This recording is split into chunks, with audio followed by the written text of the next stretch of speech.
TN tax நேயர்களுக்கு வணக்கம். நான் உங்கள் ஆசாத். சமூகத்தில் நடக்கக்கூடிய அரசியல் நிகழ்வுகளோட பின்னணிகளை நாம தொடர்ந்து வீடியோவை கொடுத்துட்டு இருக்கோம். அந்த வகையில் இன்னைக்கு அதாவது திமுக கூட்டணியிலிருந்து காங்கிரஸ் வெளியீடு இருக்கு, இந்தியா கூட்டணியிலிருந்து திமுக வெளியேறுமா அப்படின்னு ஒரு கேள்வி எழுந்திருக்கு. அது தொடர்பான வீடியோவை தான் நாம் இந்த செட்டில்மெண்ட்ல பார்க்க போறோம். வாங்க வீடியோக்குள்ள போலாம்.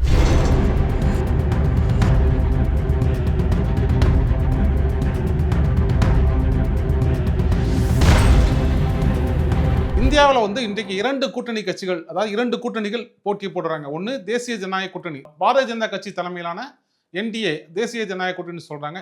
இன்னொரு கூட்டணி காங்கிரஸ், இந்திய தேசிய காங்கிரஸ் தலைமையிலான இந்தியா கூட்டணி, Indian National Developmental Intensive Alliance, அதோட சுருக்கம் தான் இந்தியா கூட்டணி சொல்றது.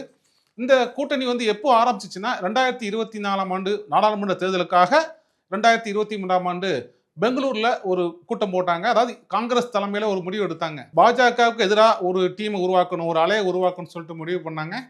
அதன் அடிப்படையில் மாநில கட்சிகளோடையும் தேசிய கட்சிகளோடையும் இணைந்து தான் இந்த கூட்டணி உருவாச்சு.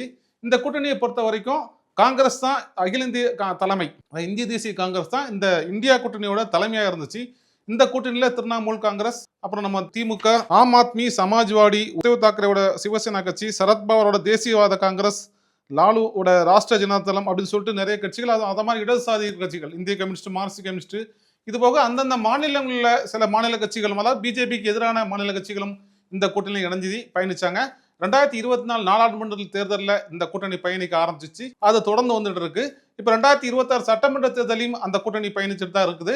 இதுல என்ன ஆச்சுன்னா, இடையில 2024 நாடாளுமன்ற தேர்தலையே யார் இந்த கூட்டணியில பிரதமர் வேட்பாளர் அப்படின்ற ஒரு சின்ன கேள்வி எழும்போது, இவங்க திரிணாமுல் காங்கிரஸ் விட்டு கொடுப்பாங்களா, இல்லை காங்கிரஸ் ராகுல் காந்தி வருவாரா, இல்லை இங்கே லாலு பிரசாத் யாதவோட கொண்டு வருவாங்களா அப்படின்னு சொல்லிட்டு அவங்களுக்குள்ள ஒரு சின்ன சர்ச்சைகள் எழுப்பிட்டு தான் இருந்துச்சு. சர்ச்சைகள் இல்லாமல் இந்த கூட்டணி இல்லைன்னா எங்கிட்டே வந்துட்டு இருந்தாங்க. இந்த கூட்டணியில் இன்னொரு சிறப்பு அம்சம் அப்படின்னா, மாநில அளவில் சண்டை போட்டுக்கிடுவாங்க. இப்போ உதாரணத்துக்கு கேரளாவில் பார்த்தீங்கன்னாக்கா காங்கிரஸும் இடதுசாரிகளும் சண்டை போட்டுட்டு இருப்பாங்க. ஆனால் இது இந்தியா கூட்டணி வரும்போது, அதாவது இந்திய அளவுக்கான ஒரு பாஜக எதிரான ஒரு விஷயம் வரும்போது இவங்க ரெண்டும் சேர்ந்துக்கிடுவாங்க. இங்கே மாநில சண்டை போட்டுக்கிட்டாலும் பொது இல்லை, அதாவது இந்தியா கூட்டணி இந்திய அளவில் சேர்ந்துக்கிடுவாங்க. இதை மாதிரி திரிணாமுல் காங்கிரஸ், மேற்கு வங்கத்தில் திரிணாமுல் காங்கிரஸும் காங்கிரஸ் சண்டை போட்டுக்கிடுவாங்க. ஆனால் இந்தியா கூட்டணி வரும்போது சேர்ந்துக்கிடுவாங்க. இந்த மாதிரியான சில விஷயங்களும் அதாவது வினோதமான நிகழ்வும் இந்த கூட்டணியில் அரங்கிட்டு தான் இருந்துச்சு. இந்தியா கூட்டணியோட ஒட்டுமொத்த தலைவராக காங்கிரஸ் இருந்தாலும் கூட அந்தந்த மாநிலங்களில் யார் மெஜாரிட்டியாக இருக்கிறாங்களோ இந்த கூட்டணியில் உள்ள கட்சிகளில் அவங்க தான் தலைமையராக இருப்பாங்க. தமிழ்நாட்டில் திராவிட முன்னேற்ற கழகம் தான் இந்தியா கூட்டணியோட தலைவராக இருக்கிறாங்க. இந்த கூட்டணியில் காங்கிரஸ் இருப்பாங்க. இவங்க இந்த சூழல் தான் கடந்த சமீபத்தில் நடந்த சட்டமன்ற தேர்தலில் பார்த்தீங்கன்னாக்கா, தமிழ்நாடு காங்கிரஸ் கட்சி தமிழக வெற்றி கழகத்துக்கு ஆதரவு அளிக்கும் வகையில் திமுக கூட்டணியிலிருந்து வெளியேறி ஆதரவு கொடுத்தாங்க. அதை சொல்லாமல் போயிட்டாங்க, நம்பிக்கை தரவுன்னு சொல்லிட்டு இவங்க தரப்பில் பேசிட்டு இருந்தாங்க. ஆனால் அவங்க என்ன சொன்னாங்களா, நீங்களும் அதிமுகவும் சேர்ந்து ஆட்சி அமைக்க திட்டம் போட்டீங்க, அப்போ ஒரு நிலைமை வரக்கூடாது, அதுக்காக தான் நாங்கள் வந்துட்டோம் சொன்னாங்க. ஸோ பரஸ்பரம் அவங்களுக்குள்ள மோதிக்கிட்டு இருக்காங்க. இந்த மோதல் இடைவெளியாகி பெரிய பிரச்சனையாக தான் இருக்குது. பிரச்சனை மீன்ஸ் அவங்களுக்குள்ள வாக்குவாதங்கள் இருந்து இன்னைக்கு திமுக கூட்டணியிலேருந்து காங்கிரஸ் கிடையாது அப்படின்னு முடியாச்சு. இந்த சூழல் தான் என்ன ஆச்சுன்னா, இப்போ நான் இந்தியா கூட்டணியிலையும் திமுக இருக்குதா இல்லையான்ற மாதிரியான ஒரு கேள்வி எழுப்பி இருக்கு. அதுக்கு என்ன காரணம்னாக்கா, இந்தியா கூட்டணி கட்சிகளோட கூட்டம் அறிவிக்கப்பட்டிருக்கு.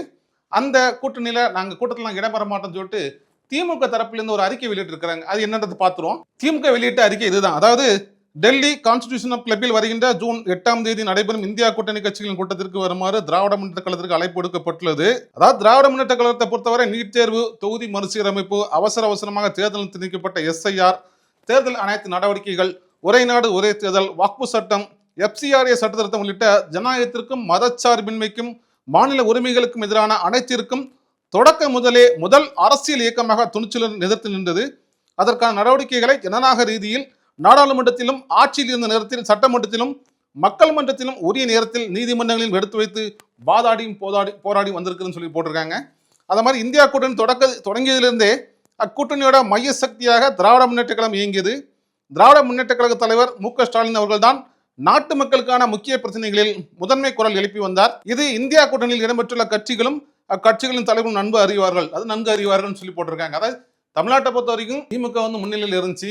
இந்தியா கூட்டணியிலும் திமுக தான் முன்னெடுப்புகள் நிறைய எடுத்துச்சுன்றதான் குறிப்பிட்டிருக்கிறாங்க. அதே மாதிரி தமிழ்நாட்டில் நடைபெற்ற சட்டமன்ற பொது தேர்தலுக்கு பின்னர், அதாவது சமீபத்தில் நடந்த 2026 தேர்தலுக்கு பிறகு காங்கிரஸ் கட்சி திராவிட முன்னேற்ற கழகத்திற்கு இழைத்த துரோகத்தினால், இதான் மெயின் பாயிண்ட், அதாவது காங்கிரஸ் கட்சி திராவிட முன்னேற்ற கழகத்திற்கு துரோகம் இழைச்சதுனாலையும் அதனால மிகுந்த மனக்காயமுற்றிருக்கும் கழக தோழர்களின் உணர்வுகளுக்கு மதிப்பளிக்கின்ற வகையில் திமுகவினர்களுடைய ஆதங்கத்துக்கு மதிப்பளிக்கும் வகையில வருகின்ற ஜூன் 8ஆம் தேதி டெல்லியில் நடைபெறும் இந்தியா கூட்டணி கட்சி கூட்டத்தில், அதாவது காங்கிரஸ் பங்கேற்கும் கூட்டத்தில் திராவிட முன்னேற்ற கழகம் பங்கேற்காது. இந்தியா கூட்டணி கட்சியோட தலைமையே காங்கிரஸ், அந்த கூட்டத்தை நடத்துறதும் காங்கிரஸ் தான். ஆனா காங்கிரஸ் பங்கேற்கும் கூட்டத்தில் நாங்கள் பங்கேற்க மாட்டோம்னு சொல்லிட்டு திமுக அறிவிச்சிருக்கிறாங்க.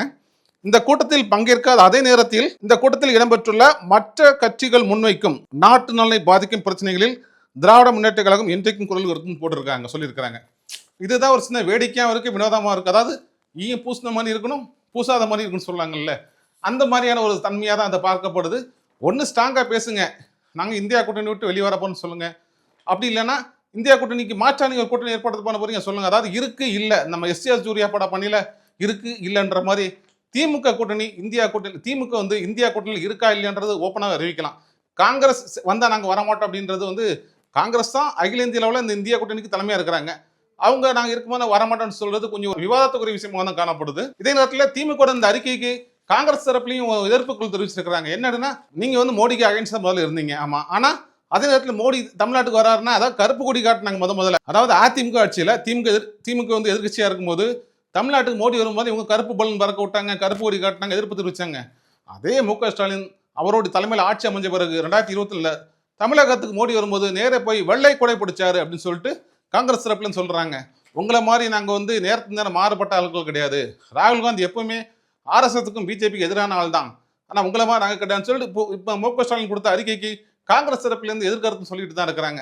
ஆக இப்படியோட சூழல்ல ஒருவேளை இந்தியா கூட்டணியை விட்டு மு.க. ஸ்டாலின் விலகினார்னா, அதாவது திமுக வெளியேறுச்சுன்னா அடுத்ததாக என்ன பண்ணுவாங்க அப்படின்னா, ஏற்கனவே திரிணாமுல் காங்கிரஸ் வந்து இந்தியா கூட்டணி விட்டு வெளியேறு சொல்றாங்க. இன்னும் ஒரு சில கட்சிகளோட இவங்க சேர்ந்து புதுசா ஒரு கூட்டணி உருவாக்குவாங்களா இந்திய அளவில் அப்படின்னு சொல்லிட்டு ஒரு வினா எழுந்திருக்கு. அதாவது அரசியல் எதுவுமே நடக்கலாம், ஒன்றுமே இல்லாத தேவைக்கா திடீர்னு ஆட்சிக்கு வந்த மாதிரி இவங்க புதுசாக அமைக்கிற ஒரு கூட்டணி வேற ஏதாவது மாற்றங்கள் ஏற்படுறதுக்கு வாய்ப்புகள் இருக்கும். என்ன நடக்குது அப்படின்றத நம்ம தொடர்ந்து பார்ப்போம். டிஎன் டாக்ஸோட வீடியோக்களை தொடர்ந்து பாருங்க, ஆதரவு தாங்க. நன்றி.